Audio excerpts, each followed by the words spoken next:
A year ago today, the Buffalo Bills fired offensive coordinator Ken Dorsey.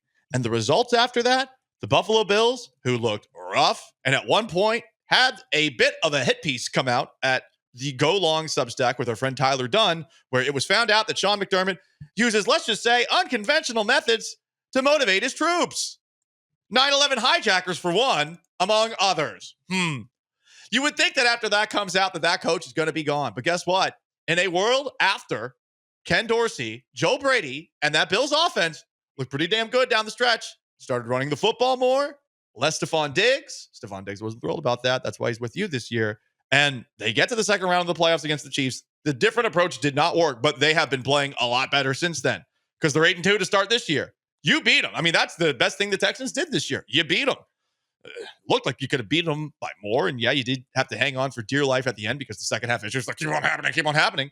But a lot of people are looking at this and they're saying that the Houston Texans should do the same to Bobby Slowik right now. Yeah, I mean, we don't typically see like a lot of great, like success. I feel like when you fire an offensive coordinator midseason, typically it's in the offseason. Like people have pointed out to Ben Johnson with Detroit, where he replaced Anthony Lynn after the 2022 season, and then the Lions offense really took off after that point. So like they made that change then. It's fair to question like if an OC change would make things better, specifically because of the issues that are so clearly in front of you in the second half. Like you can't score points in the second half of games. And that does feel something that is tangible that a different person could fix, because whatever they're doing right now is not working. It's really tough that last week when Bobby Slowik is meeting with the media and he says it's not really adjustments that are happening that are causing these issues in the second half. Well then what is? Like what is causing these problems, and why can't your only job is to fix them? So I think it's fair to really ask that question if they could have the same response. Yeah, as the Bills. I truly wonder. We don't know the answer to that. We have a track record with Bill Lazor, who's called plays before. I know how you feel. I know how you feel about that. Well, and obviously, I do think the big difference though that we have to like point out is who did the replacing. Bears? Joe Brady comes in as the Bills offensive coordinator. Mm-hmm. This is a guy that is the coordinator for the greatest college football offense we will ever see in our life. Now, Joe Burrow, Justin Jefferson, Jamar Chase were all on that roster. So like they were incredible at LSU. Don't F it up, right? But then he obviously failed in Carolina. But coming out of LSU, like people thought he could be a head coach at like 26 years old, 27 years old. Like he was the prodigy of the NFL and went to what looks like the biggest dumpster fire organization left in the NFL right now in the Carolina Panthers. So I don't think we should be too surprised that someone that was that revered would have success. And I don't think, as much as we all kind of like the idea of Gerard Johnson, we don't really know how that would. We have nothing to base that off of besides of he's a good dude and he's raved about everywhere.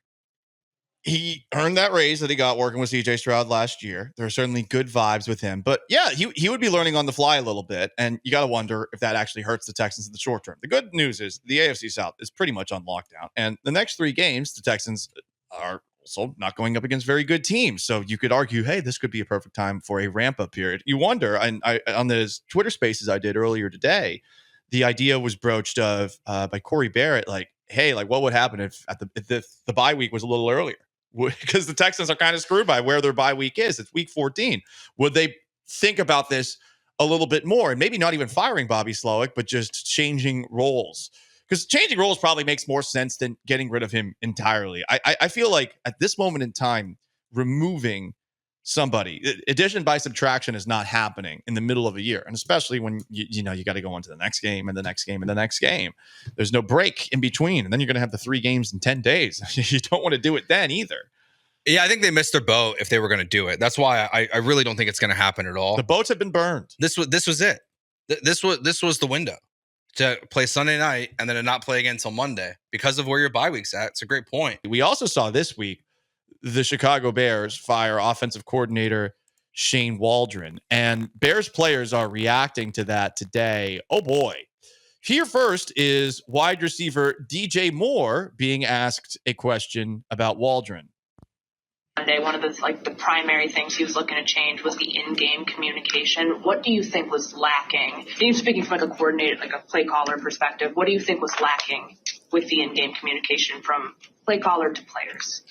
I want to say probably when we want to call, or it's probably a drive too late, or we wanted to make adjustments and we just wait till halftime to make it, and then we don't get the same look. So I can see what he mean by that right there. No. It's not great. Shane! Come back, Shane! Anyone get that reference? No? Dated 1950s movie reference? Definitely not. I was going to say maybe Walking Dead season 1 or 2. So at the end of the movie Shane, which is about a gunslinger who comes into his town and saves a bunch of people, he goes out and he saves a bunch of people, but he's riding off into the sunset, and people are wondering, is he back to his drifting ways, or is he literally dead in the horse? And that's what Shane Waldron is right now, dead in the horse. We'll see if he gets another job elsewhere. Now, my God, you have the weirdest references. I don't have the weirdest references. Oh, Paul's culture. The movie Shane. Paul's like a Dennis Miller who knows ball. Oh, look at me. You probably didn't even get that reference. No. God, do I sound autistic or something like that? Not there's anything wrong with that, but a lot of people are like, I was just saying, you sound old right now. A lot of the Gen Zers are claiming that now. Like, yeah, that's what I am. It's like, are we all claiming we have mental disabilities? Anyway, whatever. Sorry, I'm all over the place right now. Here's more on Shane Waldron. Many Bears fans think has a mental disability. Oh. Here is what Keenan Allen had to say about why things didn't work out with Shane Waldron. Quote, I would say he was too nice of a guy. I think during OTA's training camp, he kind of fell into a trap of letting things go, not holding people accountable.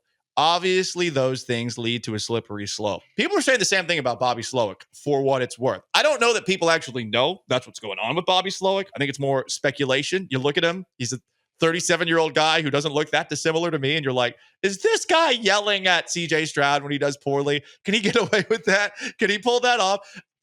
I think it's a fair question to ask, but people are wondering the same thing about Slowik. When are the adjustments happening? Like DJ Moore there. And is he too nice of a guy, like Keenan Allen said about Shane Waldron? Yeah, I mean, because the Texans players definitely give off a similar vibe, but just are way less vocal of willingness to be coached hard. Like, at least the majority of them, right? Like, we know CJ Stroud talks about accountability. Like, we hear that so often about, being held accountable. So, in theory, you should be able to coach all these guys hard. Mm-hmm. I think it's the most challenging part of any coach in any sport right now is dealing with this younger generation of just how much pushback can you really give them, but then what's the line for being too soft? It is such a dance that if you don't really know what the culture of your locker room is, then you're going to lose it, because then players aren't going to practice hard. They're going to create bad habits that they're going to be look, you talk about bad habits. The Texans had a ton of bad habits. Now they've corrected a lot of them. That's one where I'll chalk that up into a positive, is that the issues we were talking about weeks 1 through 4, where they were leading the league in penalties on the offensive line, have rarely been an issue now, besides Juice Scruggs' 2 holding penalties. But the illegal formations, the false starts, all that stuff has kind of gone away. So I think we are seeing improvement in certain areas, but it's still a fair question to ask if he's too nice. Here's a text in response to what Joe said from the 281. Okay, Boomer. The funny thing is, I mean, you people on this show are the younger generation. You, Joe, Sean behind the glass, We're AJ behind generation. Sean. No. You guys are the young generation. Joe, you just called out your own generation. I'm a millennial.